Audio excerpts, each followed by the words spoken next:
Hello everyone, I'm Genevieve from Floss and Mischief. In this video I'm going to show you how to read a cross-stitch chart and how to change colour. Let's get stitching. Cross-stitch patterns are typically called charts because the design is charted out by squares. Each square represents a square on the Aida fabric, and when the square is filled in, that means a stitch goes there. Cross-stitch charts also contain a key. That key shows you which DMC colour threads to use whereabouts in the pattern. Each DMC thread colour is represented by a symbol.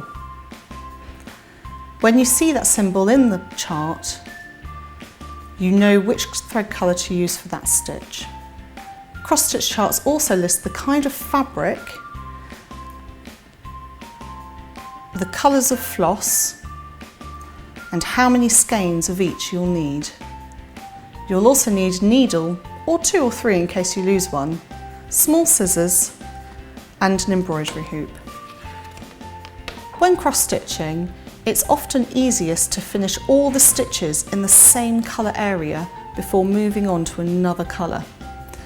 When changing colour, fasten your new thread by slipping the needle under the last few stitches in the preceding colour.